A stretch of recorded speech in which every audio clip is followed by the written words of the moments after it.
তালহা, তালহা, উঠো।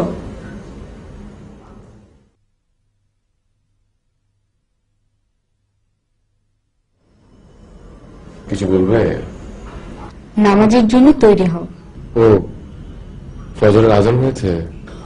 অনেকদিন পর বাড়ি ফিরেছ, দুজন মিলে একসঙ্গে তাহাজ্জুদ নামাজ পড়ব, আল্লাহর কাছে কিছু চাইবো।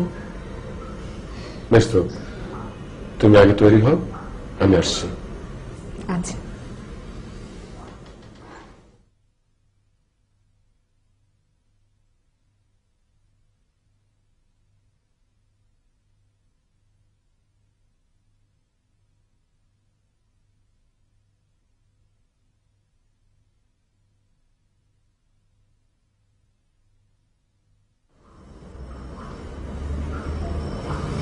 তালহা,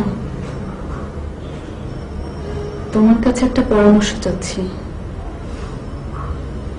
বলো।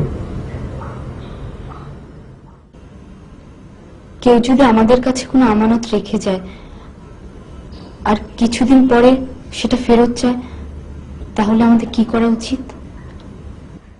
তাকে ফেরত দেওয়া উচিত?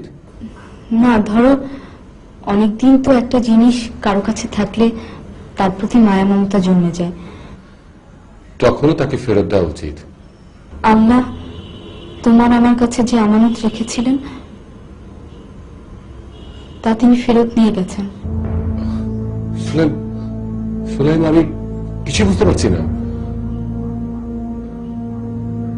তুমি কি বলতে চাচ্ছ? তোমার ছেলে উমাইর আর বেঁচে নেই। সুলাইম আজই ইন্তেকাল করেছে, আজ বিকেলে। এই কথা তুমি আমাকে আগে বলুন কেন? অনেকদিন পর ঘরে ফিরেছ, তাই তোমাকে কষ্ট দিতে চাইনি। আমি গোসল করিয়ে কাফন পরিয়ে পাশের ঘরে রেখে দিয়েছি তোমার জন্য।